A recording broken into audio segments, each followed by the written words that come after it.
Thank you, Reverend Catherine. We appreciate you keeping us so well informed with regard to the things that are going on here in our centre.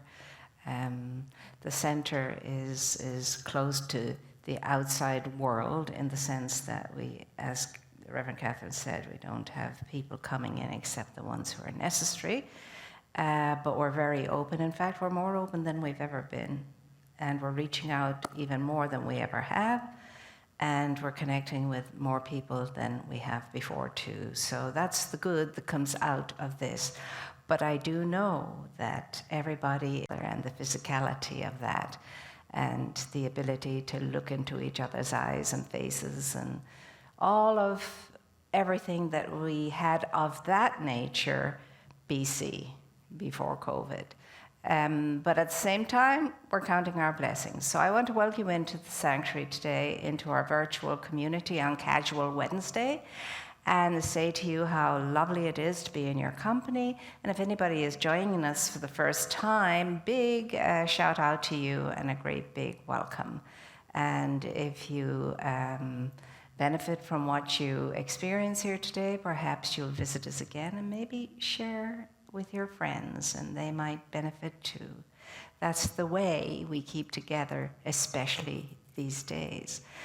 So, my dear ones, we begin.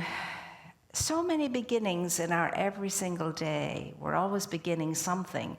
We finish one task, we begin another. We finish one task, we begin another.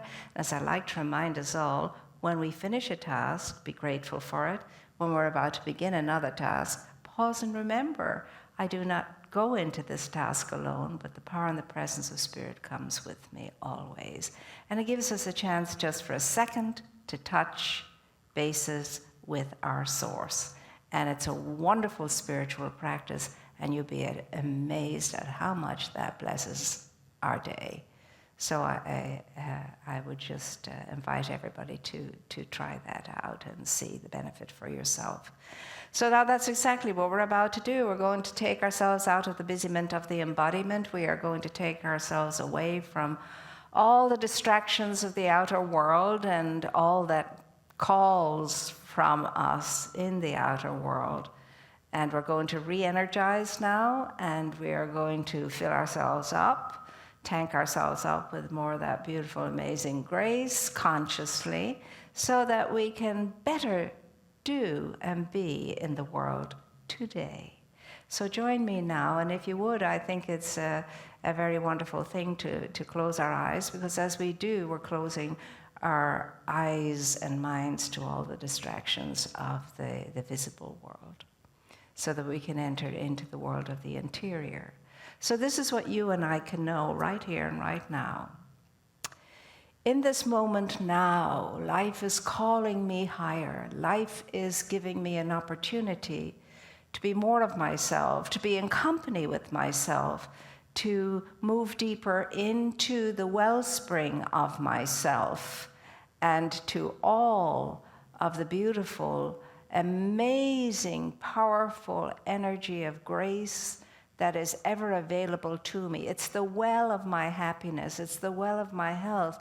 It's the well of my prosperity. It is the well of my creativity. It is the well of my whole relationships. It is the well of all of my goodness, that well of divine grace within me at the center core of my being, which is the whole of my true inner essence, in which this body lives and moves and has its being. But it is saturated with this grace. It is surrounded by this grace. It is never, ever apart. It is one with this amazing grace.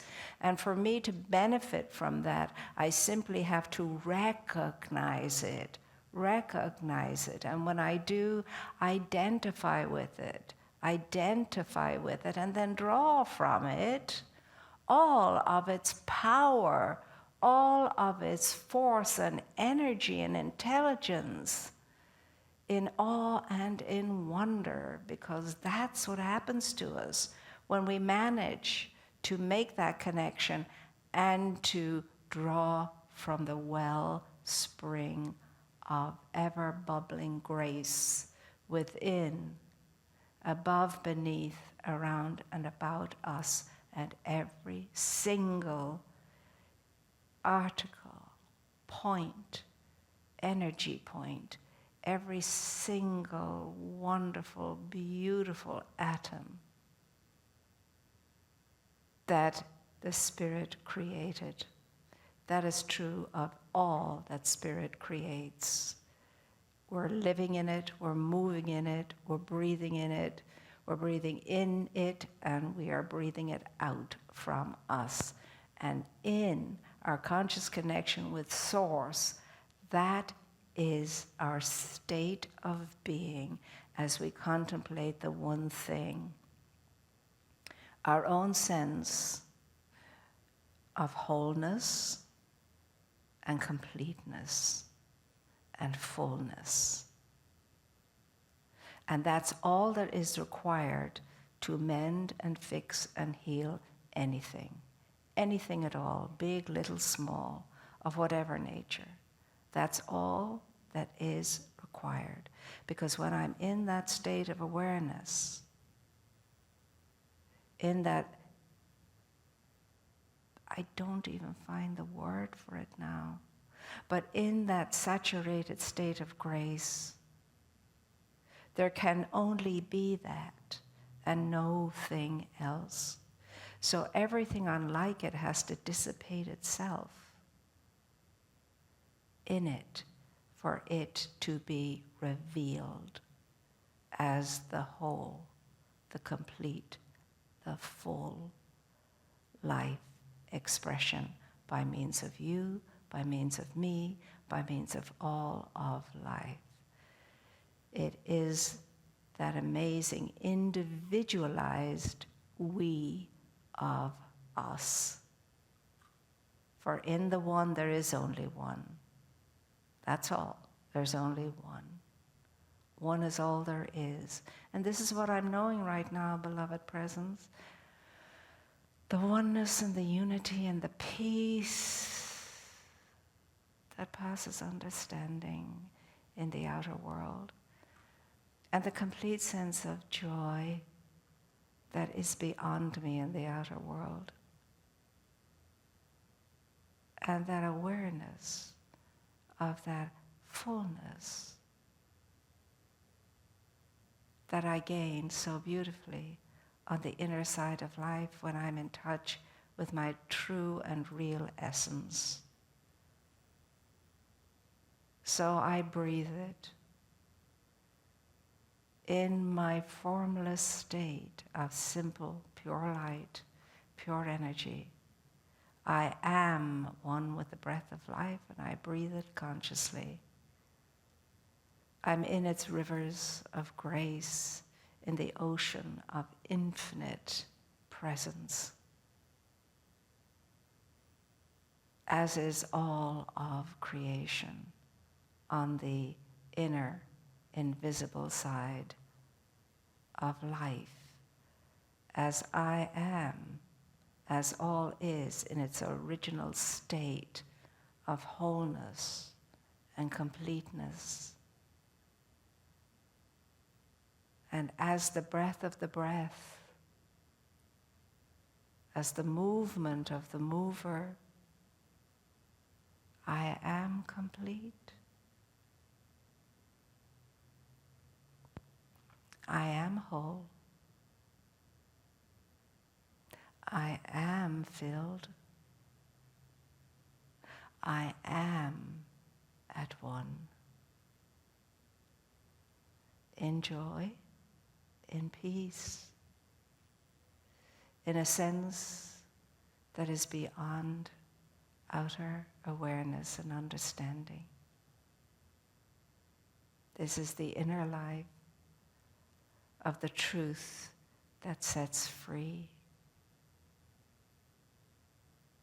This is the inner life that is the real essence of this individualized expression of the Creator. This is where all is unified, harmonized, refined, transformed, one. And I simply now relax in it, move in it,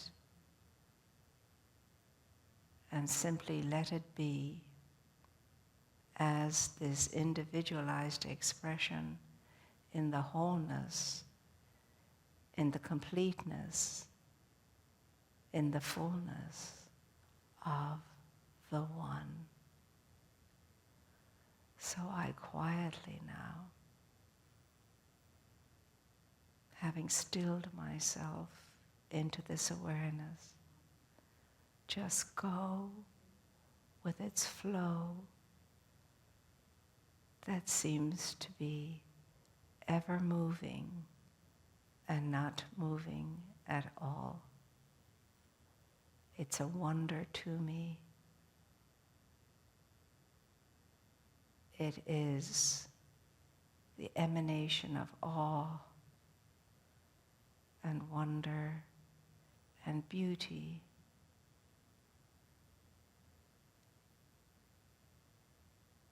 And a sense of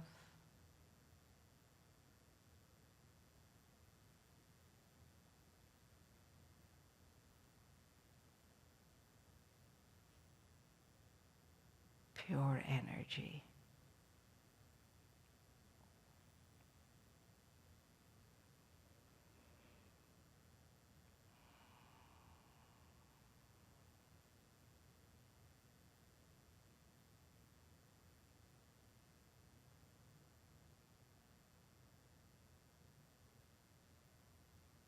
Filled, sated, ready now to return into form, to be in the three-dimensional experience of life on planet Earth.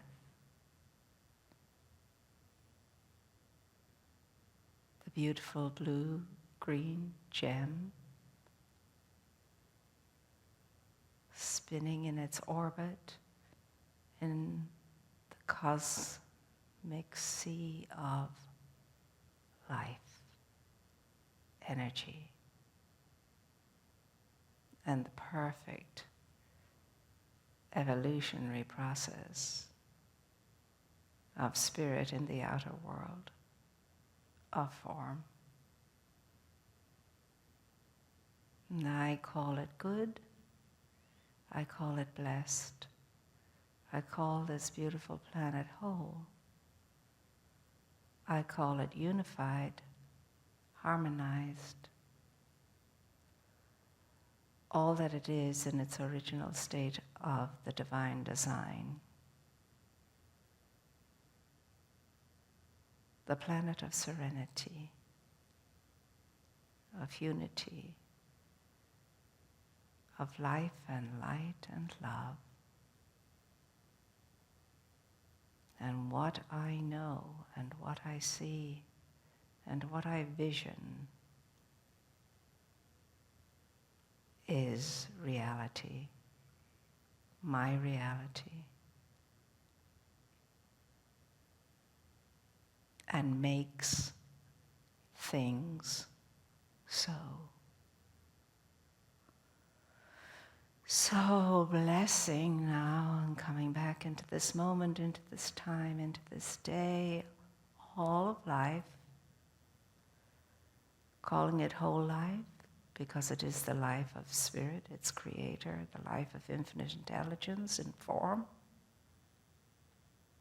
I can rise up now, feeling empowered, ready for the day's unexpected and expected good, and be what I'm here to be, a very real and present help on this plane at this time in this world. And I'm grateful, so very grateful for these moments of wonderful oneness with the divine and all of life, because that's what oneness with the divine is. The divine in all of life at one. and I, a very vital, individualized breath in it all. So blessing and blessing and blessing and only blessing every person, place, and thing, and all of creation. I send forth what I see, what I vision, what I'm convicted of, what I know, out into the cosmos, into the outer world, and beyond, knowing it has already been seen and heard and responded to, and as a result, I'm transformed, as is all of life. And I'm open and receptive to remembering that. So I release, I relax, I let go, and I let the divine be the divine in its creation, and especially by means of me. And in deep gratitude and faith I say, and so it is. And so it is. Ooh, I love those spiritual spas, so to speak. It's very difficult to describe what any of it is, really, and it's impossible to get it accurately. But we do the best that we can do we not? But you see, these are the moments that keep us together, unified, and help us to be ever so good at moving through whatever is before us, no matter what it is, whatever comes up. Whatever happens, and sometimes a whole lot of stuff comes up and all at once. And sometimes that mountain seems to grow and grow and grow, and you say, oh my goodness me, not something else. And then you stop, you breathe, and you say, bring it on. Because I myself don't have to handle all of this, because I couldn't, and I don't want to. But the beauty is I don't have to. So when I, in partnership with the divine presence, move into everything, to handle everything, what happens is the presence goes before me and prepares the way, makes a way, because it is the way. And that's the way it is. And I'm knowing that you're getting those moments too, because it's the blessing that comes out of every challenge, no matter what the challenge is. And God knows if this is not a time of challenge, I don't know what is. And it is. But that's all it is. We can't make it more than it is, in the sense that we can't say, this is impossible. Not another thing. This is too much. It is a lot. It is much, but it's never too much, believe it or not, no matter what. Why? Because within you and within me, there is this awesome power, empowerment, that is dormant in most of us most of the time, never called forth. That portal never opened to release that and let it be the thing that goes before us and prepares us and helps us through whatever is crossing our paths. You know? Believe, believe, believe. Only believe, only believe, only believe. And if you do believe, it will be so. That's what we're all told. I love these books by Raymond Charles Barker. I mean, I love all the books. I mean, every book I hold up, I say this is a great book because it is a great book and because I've discovered it to be a great book in my life. And so, my dear ones, this one is Treat Yourself to Life by Raymond Charles Barker. The copyright for this was in 1951, I believe. And it's ever perennial, you know, it's ever perennial. But when he talks about belief here, here's what he has to share with us, if I can make it out, because it's a very old book and it's very much underlined. And these days I find myself reading like this. I know I'm going to probably have to say it's okay. Spirit can show up in the form of reading glasses too. But I've been getting away with it for a long time, so we'll see how long I can go without having to appear one day with glasses. And then somebody will say, well, as they said to Dr. Holmes, how come, if you have all this faith and belief, how come you're wearing glasses? And he just looked at the person and said, sir, I wear my mistake on my nose. Where do you wear yours? he had a great sense of humor, the man. He was very human as well as, a very spiritual being. Because we are. The humanity of us wants its way with us sometimes too, and it's okay. It's all God, and we can handle it as long as we are not impaired by anything that happens, and we'll never be once we know the teaching and apply the teaching and do affirmative prayer a lot sometimes. So anyway, he has to say here, in this book, Treat Yourself to Life, it's page 103. He says, read the 4 Gospels and note the times where Jesus said, do you believe? Or do you have faith that this can be done? He was constantly saying this to people. Do you believe? Do you believe? When they replied that they did believe, he answered, then it's done. And of course, everybody's jaw dropped at that, the ones who were being healed or had been healed, and they reasoned this couldn't be. Yet they realized they had been instantly healed. It had been done. They still could not realize that it was not a miracle. It was merely a spiritual use of mind and a spiritual use of consciousness according to a spiritual law. Everybody wants to believe that miracles are the impossible happening. There are tons of miracles all the time. We all believe in miracles, but they're not supernatural. They're naturally super. That's what they are. It can happen. You have that ability. I have that ability to be a miracle worker, as Jesus always reminded us. Now,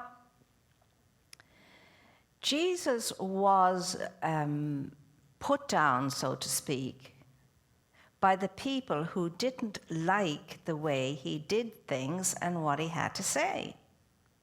The high-pressured people had him killed, of course. During the 3 active years of his teaching and producing results, he said often, in effect, you are going to believe something. He discarded the force, the pressure, and the demands which other leaders of religion at the time used and still do. He brought it down to a very simple statement. Believe all things are possible, and they will prove to be very possible. Very possible. Only, of course, when you understood that you're believing this in conjunction with the divine design and the understanding of the presence of an infinite, intelligent, and wonderful giving being that provides the opportunity, the Creator provides the opportunity for all of us to flourish and to thrive. But because, of course, of the clause, free will, you and I are at choice, free to believe or not believe, free to use consciously the intelligence or to allow it randomly to appear in our lives the way it appears in our lives. But as I often remind us, random living is very dangerous. It really is. It's kind of unconscious living. It is, whatever will be, que sera, sera. Without its understanding, I'm attached to that. I can decide how things are going to be. I can know, I can believe, I can know, I can vision, I can connect, I can see the divine design for myself, create the prototype, if you like, the mental equivalent of what it is of good that I wish to demonstrate, and then see that, first of all, see it, the outline of that, the mental equivalent. But I have to work on it, like an engineer works on things, like an architect works on things. Before something appears in an engineer's world and in an architect's world, they have to plan it and plot it and see it and vision it and adjust it and do all of that. Well, you and I are engineers and architects too, in our minds, We're always building something. We're always designing something. We're always creating something in our minds. And when are we going to grasp that simple concept that is not that simple to understand, but it is a simple concept? Every single thing that appears in life and living was first in some design or another. The chairs, the ceiling, this whole building, the floor. All of that was once just a nebulous idea in the mind of somebody or several people coming together to combine their understanding and their skills. That's how everything happens. They come out of a design. There's a design in your mind and my mind and in everyone's mind. You and I are all the time in the dark room of our minds developing something. All the time, whether we're aware of it or not aware of it. Now, we will design either randomly, haphazardly, accidentally, so to speak, although there are no accidents in life and living. Everything is purposeful. Now, wouldn't you rather be in the darkroom of your mind designing something consciously that you really, really want to experience? Now, remember, it has to be provided. It's for your good. And not only for your good, but that it will benefit everybody. Your good ought to benefit everybody. My good ought to benefit everybody. It's not, understand this once and for all. If we're not getting that message now, I don't know when we'll ever get it. We're not in this for ourselves. There's nothing to us that smacks of, I'm here for myself. Now, we can live that way, and many of us do. And they do achieve a great deal. On the outside, I don't know what we're achieving on the inside when we're coming from that mind self, when we're so self-absorbed, it's all about me, I'm the hub of the universe, and, you know, if it's not my way, it's the highway kind of thing. There are too many of us who still think like that and act like that. The common good we hear a lot. It's become so common good-ish that we don't even hear it anymore. What is the common good? That my life must be lived in such a way that it supports the common good. That means all of life's good, not just people, but creation's life too. However I live my life, I'm expected to live it the way I was designed to live it, as an interconnected, integral part of the whole thing, the whole design. All of creation is a divine design. It's a complete whole divine design. And you and I are a very significant part in that design.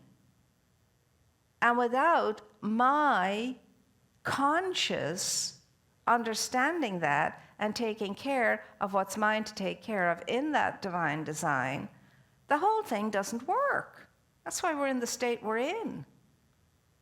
Because individuals, too many of us, are in that sense of separation. Oh, what's going on over there doesn't affect me. I'm not involved in any of that. That doesn't affect me. Oh, yes, you are, and so am I, and it does affect you, and it does affect me. Because of this, think of it, one whole divine design, and everything in it is necessary for the whole thing to come together and work the way it was meant to work. Beautifully, perfectly, and as a result, creating great joy, a great sense of fulfillment and accomplishment, and a great sense of self in it all. A great sense of I'm part of something amazingly, awesomely grand indeed. That's what we all are. Now, each one of us, whether we're a nail or a piece of wood, or whether we're a piece of metal, or whether we're an organic thing, a garden growing or something, all of us are so necessary to be in perfect shape in that whole design so that it can keep its beauty, its grace, and keep working the way it was divinely designed to work. And yet, we haven't reached the stage on planet Earth whereby we've understood that fully enough to take care of the divine design the way it deserves to be taken care of, which is all creation. That's the divine design. Every part of it needs to be tended, needs to be refurbished, renewed, like anything does. So we're asked to look at what is my part in all of this and how am I doing? You know, if I were a hammer, there's a song, and if I were this and that and the other. Well, am I doing my job with whatever I think my part is? As Shakespeare said, all the world's a stage and all its men and women merely players, we each with its part to play. Are you playing your part well? Do you even know what your part is to play well? See, these are the questions we ask ourselves. And when I say you, I'm talking about the royal you. It includes we, you know, just the we. Are we playing our parts well? Are we showing up as this beautiful, bright, shiny, important part of a divine design that needs to keep ourselves in that perfect condition so it can all work together and benefit? Me taking care of my part in the structure of it all assures the sure, beautiful continuum of the structure the way it is meant to continue. So that's why it's written, to thine own self be true. To thine own self is with a capital S. That self. Not my egoic self that can forget and bury me in you should have and you should be and you should. You should be able to get what you want and what you need to be a happy person or whatever. There are no shoulds in all of this. We've already been giving everything we need in order to flourish and to thrive. It's called a mind. And it's out of the mind that you and I manufacture everything that happens in our lives. The good and the bad, all of it. There's some things we would prefer not to have designed and completed and experienced. But it's like we're learners too, you know. All of us have an L on us. You know, in Great Britain and in Ireland, when you're learning to drive a car, the learner drivers have a big L, a big red L on a white background on their car. They have to have that little plaque on their car showing, I'm a learner driver. So we're all going around wearing L plates here. We're learning. And on planet Earth, it's a school. Make no bones about it. It's a school. It's kind of a kindergarten school as far as I can see. And we're here to learn our lessons. And the way we learn our lessons is, as we've always learned our lessons in school, we make mistakes, then we correct them, and then we go on. We make new mistakes, we correct them, and then we go on. And so it goes throughout our lives. And as I say, I make a ton of mistakes, but I endeavor always not to make the same one over and over and over and over again. I've learned that lesson. That just buries me. Going around in circles just digs the circle deeper, and it's harder to get out of a deeper circle than it is a shallow one, as you know. So what is it going to be? What is it you're believing? That's the thing. What are you believing? Because out of what you're believing is producing the experiences of your life, and it's producing my experiences too. I mean, Raymond goes on to say, mouth is dry. I don't know what that is, the weather or whatever. We always blame the weather for everything.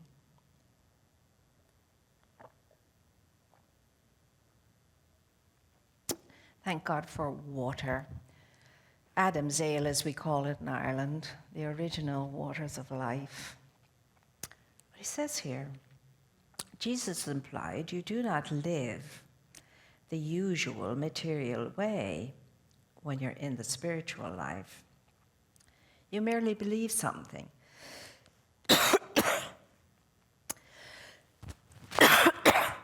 May the correction. You breathe into your sleeve when you cough. So, he says,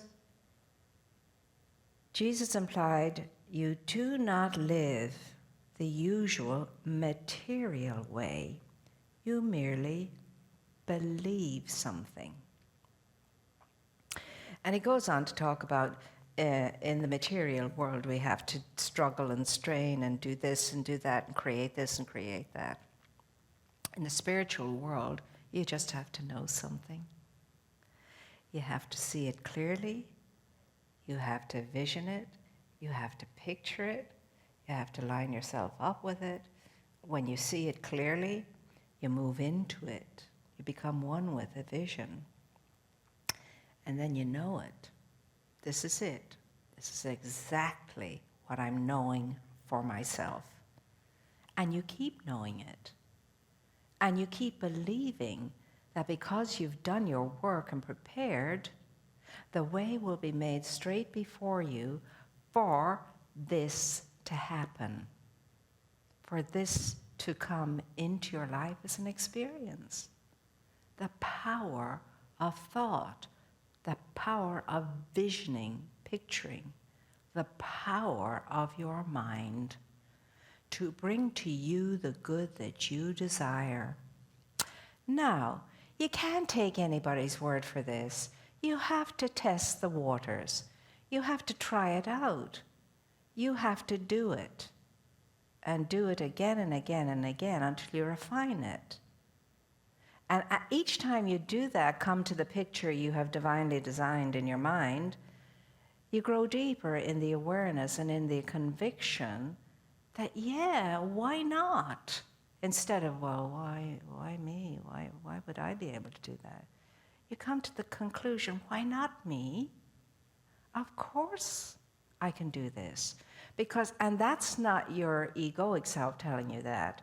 When it's real conviction, it is your higher self telling you that. Your higher embodiment of spirit is telling you that, in conjunction with the superpower that it's all in. So that's what happens. Something more than you takes over. And that's what brings home the conviction. Once you have the conviction, then the thing appears. The thing happens. And sometimes you think it's impossible. The impossible has happened. No. Every good thing is possible. All things are possible. Many people have stricken out of their dictionaries the word impossible because it is a limitation. And it is you get a kind of a thud in your solar plexus when you hear it because it doesn't ring true for you. So believe in yourself. That's where it begins. That you need to have a remake of yourself. You need to redo yourself in the sense that you're starting to understand that you are more than your life's experience until now. No matter how awful they were or great they were, you're more than that. So from here on in, you can build whatever you want to experience. And it takes time and energy and commitment. And it takes you sitting down and being still and quietening your mind. That's why they say be still and know. If you're not quiet, if you're not still, you don't have the spiritual oomph yet to see clearly what it is you truly want as a good in your life. And then, once you get the picture clear, the conviction under it will grow. So have faith in yourself. Believe in yourself first and foremostly. That's the first thing you have to grow in, the belief in yourself. I can do this. It is the little children, you know. Me do it, me do it, I can do it, me do it. That was you when you were 2.5 and 3 and 4. You knew you could do it, and you did it. Whatever it was, climb the tree or whatever the challenge was, you did it. You learned to tie your shoelaces and so on. Nowadays, it's hard to learn to tie shoelaces because there aren't many shoes with laces. But at least you learned to put your shoes on the right foot to begin with, because you knew me do it. So we need to get back to that childlike energy that knows I can do this.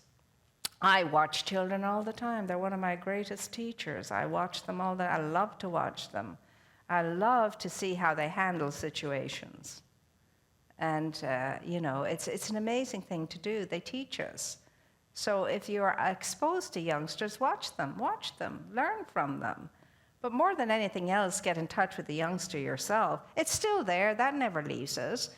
The parts of us that are true and real never leave us. We still have that 4-year-old energy in us that says, me, do it, you know. That, you remember as kids we loved to wear capes? Like you see all the wonderful heroes and heroines wearing capes in all of these movies. We love to wear capes. When we put on that cape, I'm telling you, we became whatever that cape suggested. When we put on our princess dresses, we were princesses. When the boys put on their, you know, well, they always liked to play knights and things like that in my time. They became the knight in shining armor and so on and so forth. We have to get back to that. Get back to our youthfulness and its confidence and its sheer grit and its stick-to-itiveness until something got done. And that's the key. Believe it, and then put your oomph into it, and in no time at all, you'll become an expert, masterful, and that's what we're about in our teaching, encouraging everybody to be masters, to become masters, not to look for a master, but to become a master themselves in their own lives, master their own lives, and be masterful in the way they live their lives, all of us. And rely upon yourself, as Emerson would say, your great self. Imitation is death, he would say. Imitation is death. Do not long to be like someone else. You cannot be like someone else. You can only be yourself. And yourself is more than adequate and more than enough if you could just get in touch with the greatness of yourself, the brilliance of yourself, the awesomeness of yourself. You're the one that the world needs to be the best of yourself, the shining light of yourself right now, without you having to be concerned with, well, look at him and look at her, and I'm not like him, and I'm not like that, and they haven't that. Nonsense. You have everything you need to flourish and to thrive now, regardless of your circumstances. You may be on your last leg, so to speak, but that will change when you change the way you think about yourself. And that's the only way it's going to change. You just have to change your picture of yourself, your concept of yourself, your description of yourself, whatever that is, that holds you back, that stops you and blocks you and pins you down to non-movement forward. You're made to forward march. That's what you're made to do. You're made to forward, hop, skip, and jump and dance ahead. That's what you're made to do. That's what I'm made to do. And look at us sitting down under whatever. We need to rise up, get back into the 4-year-old and say, me, do it. Me, do it. And they do it with energy. They do it with attitude, and they do it with conviction. Me, do it. Me, do it. And they put movement into it. Have you noticed that? Me, do it. That's the way they are. The youngster in you and the youngster in me, that's the way they are. Me, do it. Because I can, and you can. I promise you, whatever's going on, and I know there's a lot going on in life right now, but whatever it is, and if it's burdening you, you can rise up above the burden of it all by simply and challengingly changing your concepts, your pictures, and your mind about yourself and your life. And you can start to divinely design a new awareness for yourself and a new way of being. Put your back into it. Put the work into it. Sit with it. Coax it. Invite it. Help it along. Be ready for that birthing and that transformation. It wants to give birth by means of you, this greater you. It's longing for you to understand that. It's longing for you to get with the program. It truly wants you to flourish, to thrive, to know yourself as the best of yourself at last. So, my dear, our work is cut out for us, but guess what? Me do it. You do it because you're equipped to. So that's what I'm going to leave you with today, to know you're far more awesomely powerful than you could ever imagine yourself to be. But on the right side of life, that has to be used. That has to be used. So we're going to take this point now, having said all of that, to start with understanding that no matter what I have or haven't got, I always have something, and the something I have is the yeast I work with to grow something more. And so we take from our daily bread and put a slice of that bread aside to share, do we not? Of course we do.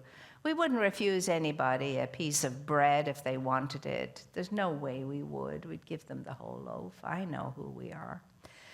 So we take something out of our daily bread and we bless it, because the way it is with all of our good, the good that we receive, we keep some, we save some, and we give some away.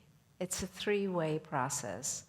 I keep some of my good, I save some of my good, and I give some of my good away. That's what we're always doing in this little ceremony. We're always giving some of our risen good away. And it is like yeast. It grows more. Giving is the most beautiful, wonderful thing that I know. And it's the one thing that brings me a great deal of joy. I get more joy than that to which I give or to whom I give from the giving. I don't know about you, but that's the way it works for me.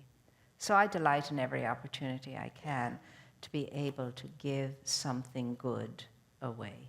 So that's what this is about. Let's take our gift between our amazing hands and know, please know, everything we receive in here, we're awed about, we're in wonder of, we're so grateful for, we delight in, and we just bless those who do give.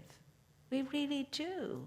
It moves us greatly. We're very greatly moved by the reception of any good that comes in here, to be used to take care of what we need to take care of, and then to be shared. Absolutely. So that's what this is all about. So I know we give in different ways, but regardless, join your hands now, your blessing hands, and say with me, divine love consecrates my gift. It goes forth to heal, to bless, to prosper all who give and all who receive. I rejoice in the sharing of my good, and I release my gift with joy. And so it is. And so you are, my dear ones. Thank you so very much for being present with us today, and all the times you tune into us to be present. By investing in your spiritual growth and development, it's the best investment you could make. And guess what? Those are the dividends you get to take with you into your next expression of life. No other dividends will go with you, but those ones will. The good you leave behind you follows you wherever you go. Absolutely it does. I have no doubt about that.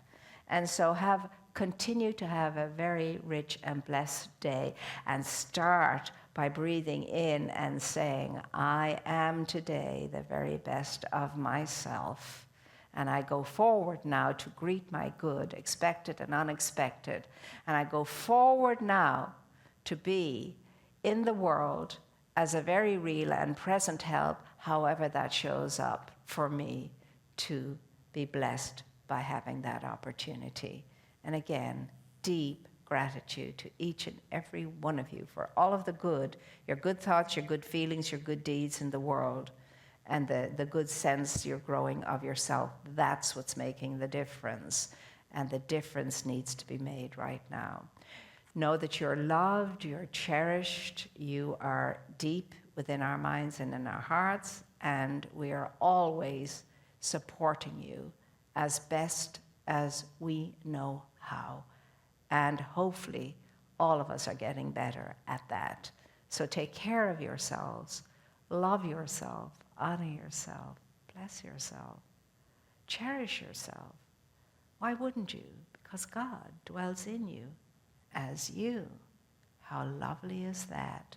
And how beautiful are you? So take care and know all is well underneath everything. And underneath it all, you are advancing and going forward. This is the law of life, and so it is. So until we meet again,